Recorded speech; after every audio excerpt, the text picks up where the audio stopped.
Ang NBA icon na si Michael Jordan ay hindi na kailanman kakausapin si Scottie Pippen matapos sabihin ni Pippen sa kanyang libro na pinagsisisihan niyang hindi siya nagbigay ng pakikiramay kay Jordan matapos mapatay ang ama ni MJ. Ang kanyang ama ay pumanaw pagkatapos ng unang 3 sunod na kampyonato, sabi ni Smith. Mayroon kang 1 taon na wala si Michael Jordan at 2 taon pa. May 3 taon kang kasama siya para sa ikalawang three-peat para magbigay ng pakikiramay. Hindi mo ito ginawa. Hindi man lang naisip ni Michael Jordan iyon hanggang mabasa niya ito at sa kanya napagtanto. Sandali, hindi mo ako binigyan ng pakikiramay ng sadya. Hindi ko man lang ito naisip. Lumagpas na siya sa hangganan. Tapos na sila ni Jordan. Maniwala kayo sa akin, tapos na. Narito ang isinulat ni Pippen sa kanyang libro na ikinagalit ni Jordan. Isa pang pagkakataon, kung matatawag mo mang pagkakataon iyon, dumating noong summer at pakiramdam ko ay napakasama tuwing naiisip ko ito, sulat ni Pippen. Ang ama ni Michael, si James Jordan, ay pinatay. Magkalapit sila.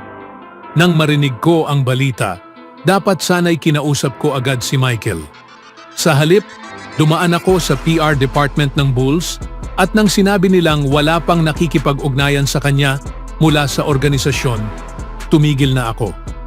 Namatay ang aking sariling ama 3 taon bago nito, kaya marahil ay nakapagbigay ako ng kaunting kaaliwan kay Michael.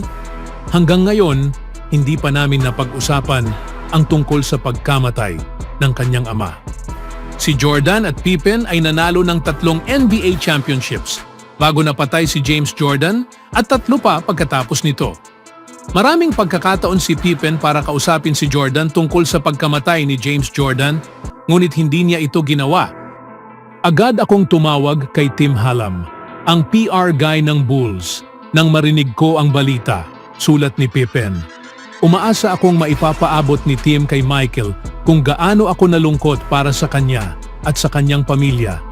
Hindi ko kayang tawagan si Michael ng personal. Wala akong numero niya. Bukod pa rito, napalilibutan siya ng mga taong nagbibigay ng suporta. Hindi niya kailangang makarinig mula sa akin. Ano ba ang maaari kong sabihin na hindi pa nasasabi ng iba? Sinabi sa akin ni Tim na wala pang nakikipag-ugnayan kay Michael mula sa organisasyon. Nang marinig ko iyon, dapat ay gumawa ako ng ibang paraan. Kilala ko ang maraming tao na madaling makakapagbigay ng mensahe sa kanya.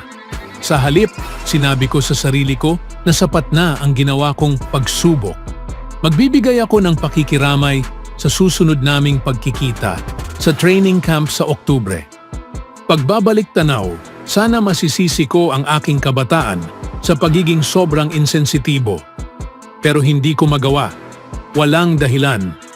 Isang kaibigan ko ang nawalan ng ama at hindi ako nagsabi ng kahit isang salita sa kanya. Kailangan kong mabuhay kasama ang pagkakamaling iyon habang buhay. Bakit hindi ako gumawa ng mas malakas na hakbang? Marahil ay ayaw kong harapin ang kalungkutan ni Michael. Gaya ng hindi ko pagharap sa sarili kong kalungkutan nang pumanaw ang aking ama 3 taon bago nito.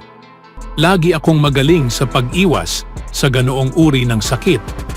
Napakagaling.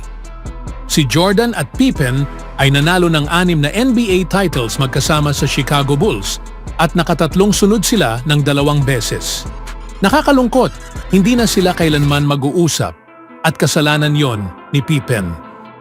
Sa sumunod na balita naman, isa sa mga pangunahing dahilan kung bakit hindi kumuha ang Golden State Warriors ng isang established na co-star para kay Steph Curry ay dahil sa kanilang paniniwala kay Jonathan Kuminga. Ipinakita ni Kuminga ang kanyang potensyal noong nakaraang season, kung saan nag-average siya ng 17 puntos at 5 rebounds sa 53% shooting sa 46 na laro bilang starter.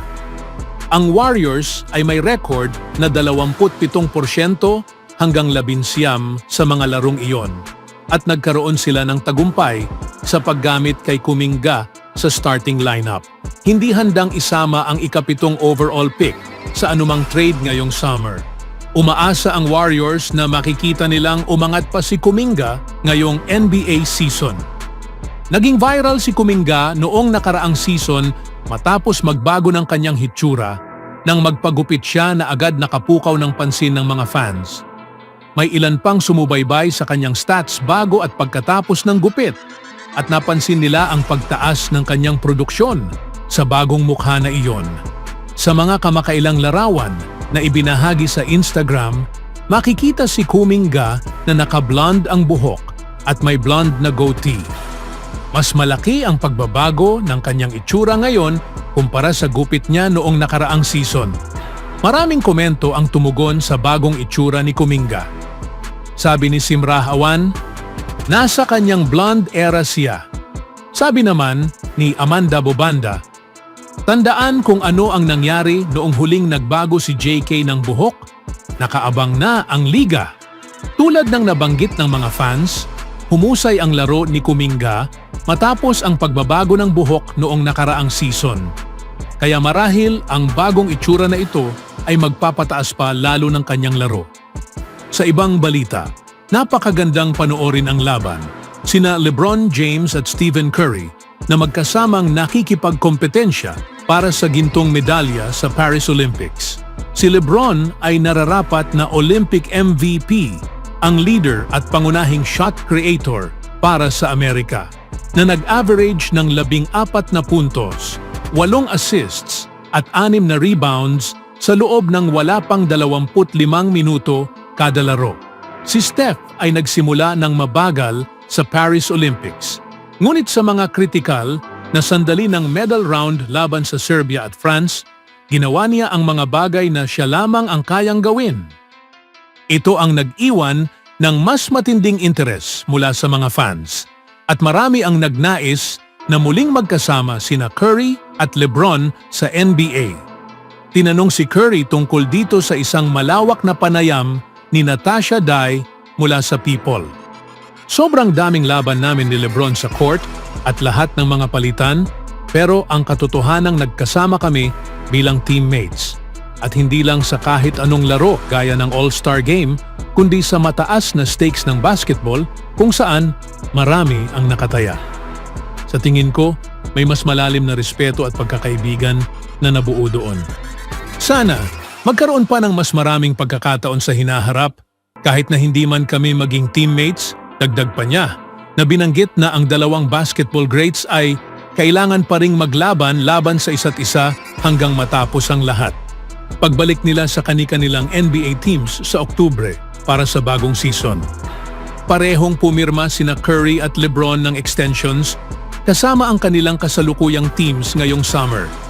Si LeBron ay mananatili sa Los Angeles ng isa pang taon, at least may player option siya pagkatapos ng susunod na season. At si Curry ay mananatili sa San Francisco ng 3 taon pa. Ibig sabihin, hindi magaganap ang pagsasama nina LeBron at Curry sa NBA. Parehong kampante ang dalawang player at pareho nilang sinabi na nais nilang magretiro na suot ang unipormeng ginagamit nila ngayon. Noong nakaraang season, bago ang trade deadline, ang pamunuan ng Warriors ay nagtangkang makita kung maaaring makuha si LeBron para pumunta sa Bay Area, ngunit hindi umano ito lumampas sa ahente ni LeBron na si Rich Paul. Sa praktikal na aspeto, si LeBron ang mukha ng Lakers franchise sa kasalukuyan. Siya ang nagdadala ng mga manonood, mga sponsor at fans para sa kanilang broadcast.